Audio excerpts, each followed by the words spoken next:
Hello everyone and welcome back to a brand new video and welcome to day 5 of our F125 wet hot lap and setup series. Yes, today we return here to the Jeddah Corniche and the Saudi Arabian Grand Prix. Now, I've never had a race around this venue that's been in the wet conditions. Admittedly, it hasn't been on the calendar as long as, say, a Bahrain or an Abu Dhabi has. But that doesn't mean I wasn't going to make sure you guys were prepared, ready for if you end up being unlucky enough to get a wet weather Grand Prix around this venue. Now, I apologise first of all as well that there hasn't been any videos so far with the setups this week. Once they announced that the patch was going to be changing kind of some of the aspects of the cars, I wanted to just take a little bit of time, test a few setup tweaks and changes that I wanted to make. But yeah, now obviously from now on, this is all being done on the most recent patch to the game. I'm going to have to go through once I've done all the wet setups and go back through and tweak and change some of the dry setups as well inside this game. The wet setups, they shouldn't have to change too much because you're running slightly higher ride height anyway, so it shouldn't make too much difference. But of course, if you're new to this series and you don't know what this is about, we basically go through, I taught you guys through every single circuit on the F1 game, what you want to be looking for, what your braking references should be, and what gears you want to be using. I give you a race-ready setup inside the game. And then, of course, I kind of talk you through it. And then, last but not least, I leave you with a hot lap of just a lap that I was able to do in a session as well. Of course, if that all sounds good, if these videos are useful, please make sure you hit that sub button, get subscribed to the channel. We're trying to hit 15k subs here at the moment, and, well, at some point down the line, I'd love to get another one of these as well. But yeah, as always, timestamps will be linked down in the description below if you just want to head to a certain part of the video. But let's get out there then here in Saudi Arabia.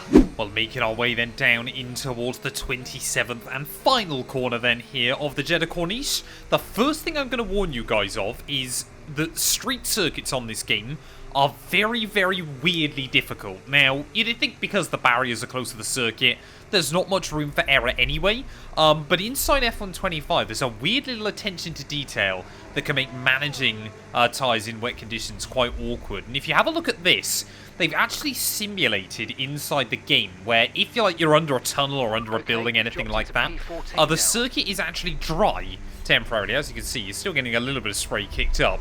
But the feel under the car is actually dry, so it can be really, really easy to cook, like intermediates especially, but also wet tyres if you're wheel spinning through those sections, and that is quite important around this circuit. Now, in towards turn 1 then, you're going to be all the way up in 8th gear.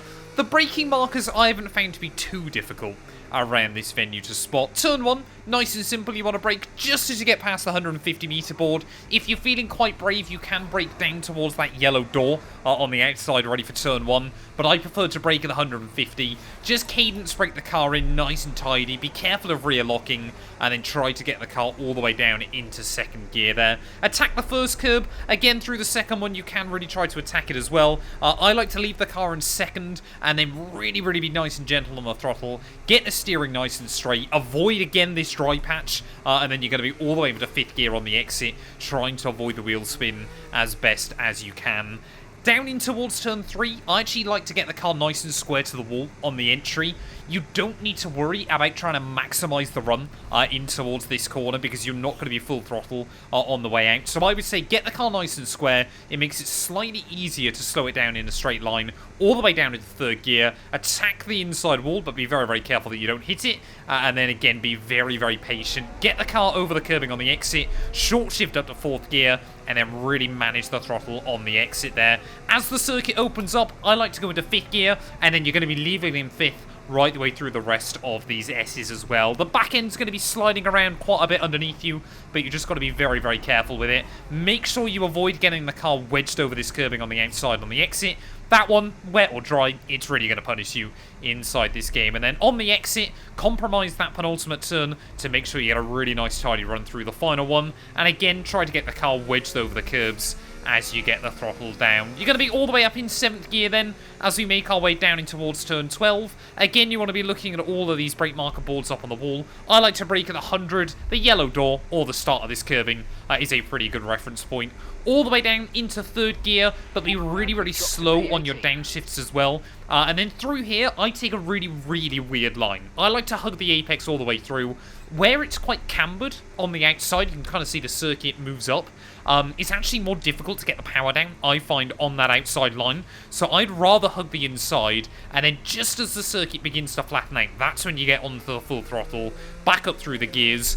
I just could not find a reliable line, kind of doing the wall of death, if you will, around the outside through there. Hug this next wall all the way up in 6th gear, and you want to get the car nice and straight, down 2 gears as we make our way in towards this next chicane. Again, compromise the entry to make sure you get a nice run on the exit, full throttle as you drop off that exit curb, and then back up through the gears once again. This back straight, even in heavy wet conditions, it's completely flat out. You haven't got to struggle through here. Again, just be careful, keep the car balanced, and try to give yourself a little bit of breathing room as we make our way down in towards this next corner. Again, you've kind of got this little dry patch. I like to brake just though after it as you get under the black box.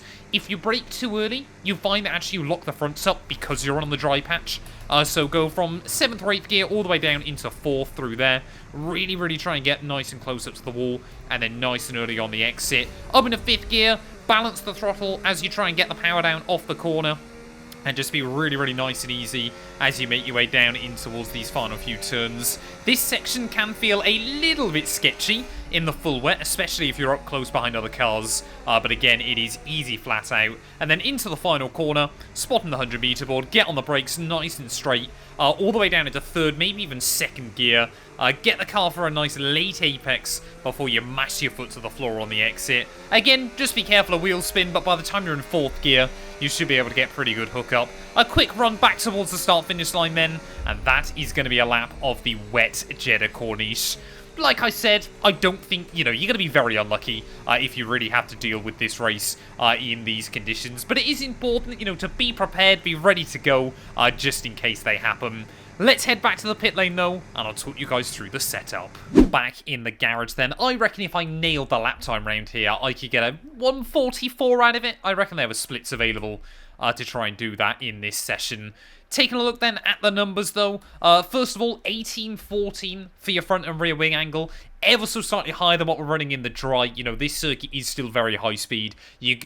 Especially if you end up in like a changeable conditions Grand Prix, compromise the setup a little bit just to give yourself a bit more stability through the S's. But again, if you can run ever so slightly lower wing, if you feel a bit more confident than your rivals, you can really make a difference down the straights as well. And of course, that's just free time that can be gained as well around the lap. 80-30 for your diff settings. Again, fairly standard, fairly similar to what we run in the dry on this game, where there's only really kind of 3 horrible traction zones in the rain. Obviously, the exit of turn 1 and turn 2, the bank to turn 12, and then the final corner. You haven't really got to change your diff settings too much around here because it is all about trying to have that high-speed rotation through the back end of the car. Through minus 3.3, minus 1.8, 0.04, and 0.14 for your camber and toe angles.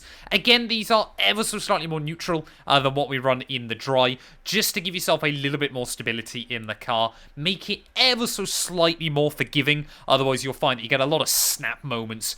And around here, you're going to be in a wall, and you're going to be lucky if you don't lose a wheel with moments like that. 33.8 for your front and rear suspension. Again, slightly softer front suspension, slightly firmer rear suspension. It's actually the front anti-roll bar that I've made the biggest change to with this setting. I think we were running like 18 in the dry, but I've lowered it all the way down to 10 in the wet conditions. Again, I needed it a lot softer, for that banked corner, everything like that, just to get the car where you need it. And I just found it was easier to get the car where I needed it. Again, if you don't really like the balance, you can move that anti-roll bar back up to like 13, 14, maybe even 15 if you're feeling happy with it. But yeah, 10, 13 was what I was happy to run. 24, 52, again, you have got to be a bit more careful now with the curbs, with the ride heights inside this game, especially since the new patch. Jeddah isn't the worst culprit for it though, so you shouldn't run into too many problems. 54, 97 on the brake pressure and bias, where quite a few of the braking zones are long straight lines. I would actually try and move the brake bias slightly more rearward here, but yeah, I would lower the pressures first and then start messing around with the brake bias as well. But again, that's just kind of what worked for me. It's fairly standard for what I run inside F125. 26.5, 22.1 for your front and rear PSI. Again, in the full wet conditions. Jeddah's not a bad track for time management anyway. You should be able to no-stop this Grand Prix. The biggest thing is just going to be about avoiding the walls throughout this session as well. So get your practice laps in. Make sure you're confident, but you're also tidy in the car. You know, if you're doing a 50% league race, 25 laps around here, it's going to be really, really tough. So you just want to make sure that you're confident that you're going to be able to stay out of trouble as you make your way through the stint. That's going to do us for this one, though. Hopefully this video helps you out. If it does, please do make sure to leave a like, get yourself subscribed. I'm going to leave you guys with a hot lap, and we'll be back very soon ready in Miami.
And we've been pushed down to P20.